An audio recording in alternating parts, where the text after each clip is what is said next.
Hello and welcome to Lobjit Gaming and welcome to another first Descendant video. So an updated junk filter settings video for season 3 episode 3.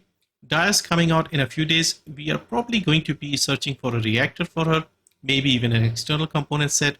Also, I've had some comments recently. One of my long-term viewers has some issues with the junk filter. The items are not getting dismantled.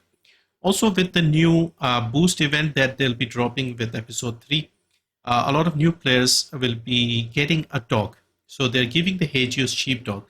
Now the dog is very important because the dog picks up the items for you, the loot, and will also auto-dismantle them for you. You can dismantle manually, but the dog will do it automatically. So I wanted to go over the settings. There's been a new setting that has been added recently, which has caused a bit of confusion. So I'll explain that as well and just show you the rest. So anyway, let's get started with this junk filter setting. So first, let's look at the weapons. So once you reach endgame, this is your junk filter for the weapons. We want to keep the ultimate weapons even if they're level 1 and exclude anything that has been enhanced. So you have weapons with the enhancement levels here. So you're basically telling the game to exclude any of these from the junk. So anything that has been enhanced, ultimate weapon, which is at least level 1. Basically at the moment I've disabled the dog. We are standing in Albion. So if you use shift or hold shift, it will highlight all the junk options here. And then when you hold control, this will delete all the junk. Now the dog will do it automatically for you. But in order to do that, you have to make sure the auto dismantle has been selected. So if it's unused like this, then the dog will not dismantle. When it's on use, it will dismantle. So let me just, I think I had dismantled it on the Vesper's hunting dog. So if I get the hunting dog here, you can see this is unused. So if I go with Inez, this doggo will not dismantle the junk. So the way the dog does this is the dog will run around, pick up the items. All 3 of the dogs will do that. And every 2 minutes, if your dog is fully enhanced to level 30, the dog will dismantle the junk based on your junk filter settings. So you set the junk filter and forget about it. Your dog will take care of the rest. Every 2 minutes, the dog will do it. The dog does not dismantle if you're standing in Albion, but everywhere else in the missions, in the various fields, the dog will do that. Okay, so the junk filter for the weapon is very straightforward. Next, we have the external components. So with the external components, what we do is, once again, this section, we select the tiers and any effects we want or don't want. So ultimate or higher, this is again for endgame. We don't really care about any of the purple or blue external components, similar to the guns. With the external component level, we want them to be level 100. There is no way of increasing the level of these things, so we only want the level 100. And if you are in endgame, you'll probably only get the level 100 stuff because you get like a gold level 95 or something from the normal difficulty hanged man. Other than that, you'll only get level 100 stuff. So you want ultimate level 100, and then you want to include in junk anything with external component set effects. So you have 2 pieces and 4 pieces giving you various set effects. For example, here 2 pieces of the plague will give you tech power and singular power. 2 pieces of hunter will give you cooldown. So what you're telling the game is include them in junk if they don't match the settings here. External components with cores, again, very straightforward. So if you have put cores on your external component, they will not get dismantled. Again, over here, for example, this one here, this will get dismantled if I had not sort of favorited this. So this is another thing to keep in mind. Whenever you find something, just press the U button, hold the U button and mark it so that it doesn't get dismantled if you change around the settings. So anything with this one will override the junk filter. Okay, so that is the next setting. This section here is just to enable and use this section. So you want use, you want number of option matches, exclude if 2 or more are included. So unless you get both the things, you want it to be dismantled. So for example, like again, if you're looking for cooldown and duration on a reactor, let's say, and you got cooldown and range, if you have this option, it will hold that. If you have this option, it will delete that unless you have both the things on the reactor. Now this is the new thing that has been causing confusion a little bit. I'll come back to this, but for the moment, just put this on exclude. For the rest of the item, unless you want something specifically like a new set or something, just put everything on dismantled. Okay, now let's say you were going to farm the plague set for Freyna, where you want the MP rolls. So you would select MP recovery in combat, you would go max HP, you would go max shield, MP recovery out of combat, you would select defense, MP recovery modifier, max MP. Am I forgetting something? Shield recovery modifier. I think that is on the processor. So you would select these options, and these would be the ones that match here. So we have max HP, MP recovery out of combat, max MP recovery in combat, MP recovery modifier, and defense, and then you have max shield and shield recovery modifier. So when you select all these things, you go and farm for the reactor or the components that you want, external components. Let's say you wanted the Slayer set. So you would go to the Pyromaniac hard difficulty boss, and you would run that mission over and over until you get the matching rolls on all 4 pieces. So we are selecting blue here because now in the game you can enhance them further using the workbenches in Albion. So you just want the lowest options here, because if you get something higher, the game will hold it for you.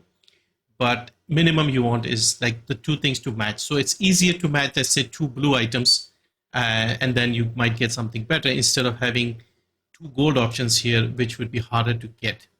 So yeah, so you would do this if you wanted to farm an external component set. Okay, so we'll just make sure this is dismantled. So at the moment I don't need anything, so I'll just select dismantle here. And so what will happen is, while we are playing the game, running around doing missions, the dog will pick up these items, and every 2 minutes he will dismantle everything. So we are not keeping anything at the moment. This is basically the setting to dismantle everything. Okay, now we have the reactors. So reactors have a similar setup. Reactor tier ultimate, we want level 100 reactors. Anything that has been enhanced, so reactors can be enhanced to 5 levels over here. You don't want anything that has been enhanced to be dismantled, so make sure to exclude it from junk. Now once again, we want option filter function, use number of option matches, again 2. If you have both, let's say cooldown duration, you want to keep that, otherwise junk. This one here, I'll show you the 2 options here, but once again this section is again the same. So now what I'll do is, I have these 2 reactors here. Burning Singularity, notice the option. This one has cooldown and tech power boost ratio, and this one has cooldown and tech power boost ratio, but the tech power is in purple. Okay, so 1 tier better. Now, the way this is supposed to work, let me just actually select these 2. So what are we getting here? Cooldown and tech power. So cooldown and tech power. So we select this, and now what we'll do is we'll select exclude junk for first up, then we'll just get rid of everything else. So shift, notice these 2 have not been selected, and then you dismantle everything. So now we only have these 2. So the way this is supposed to work is, if you get 2 identical items with the same roles, it'll keep everything. But when you do this, it will remove the one with the lower options. Let's try this again. So if I'm selecting shift now, it should select this one as junk as well, even though these are the 2 options I wanted on my filters, but this one has better options, so it should dismantle this one. And it does. Okay, so this is how it works. Okay, so now with the include option, it'll keep the better one, delete the lower one. You could keep this on. Let's say you are in no rush to find a reactor with cooldown and duration. You got this one, you keep doing it again, maybe you get a slightly better one, slightly better, until you have like a really, really good 2 gold rolls or something, and then you can enhance it. Okay, so this is basically how this option is supposed to work. So once again, I'll just quickly show you the options. So for the weapons, you go like this, just take a screenshot if you want it, or just have a look. It's ultimate 1 and exclude. For the reactors, ultimate 100, exclude junk, use exclude 2 or more. You can go with either of these. You can manually delete the lower one if you wanted. Nobody needs 2 of the same reactors. And then over here, you basically select the blue rolls on whatever you are looking for. Run the area where the reactors drop, and when you get it, you put a favorite on the reactor, go and enhance it, and you're done. So basically, if you want to dismantle everything, you want to select it like this. Same for the external components. Ultimate or higher, 100. Over here, you have this one extra option, which is include junk. For the set effects, exclude, use, exclude 2 or more, exclude or include. Again, on the rare occasion that you might get two of the same options on the same component, you could select this one. Other than that, you pick and choose what you want. So yeah, so that is basically the setting. And of course, don't forget the dog, and don't forget to enable the auto dismantle, because that also happens, like maybe you had it unused or something and the dog is not dismantling anything and you're wondering what's going on. Now, another tip I would give you is to make sure to buy the storage spaces from ETA 0 every weekend whenever ETA is in town. So what you do is you go over here, you can see equipment slots, 2 of them, and then over here 2 storage slots and 2 equipment slots. So make sure to buy them every weekend so that you can keep increasing, because as you keep playing the game, you'll have a lot of different reactors, a lot of different weapons, external components, several of them for different descendants. You'll have a hunter set. You may have 2 of the same set, one for Keelan, one for Freyna, for example, things like that. And also, if you are running the Sigma sector for the high value relic every day, so if you go to the Sigma sector and you run the mission here once every day, you get this thing here, high value relic, over here as well. And once you have collected a lot of high value relics, you can come to Reyna over here and exchange these for more equipment slot and storage space. So I have 18. It takes 10 for 1 storage slot, so I can take that here. She also sells you the RKXP boost, so you can buy that here as well. So yeah, so those are the tips for managing your inventory and your junk filter. Hopefully that was useful. Thank you for watching. See you next time.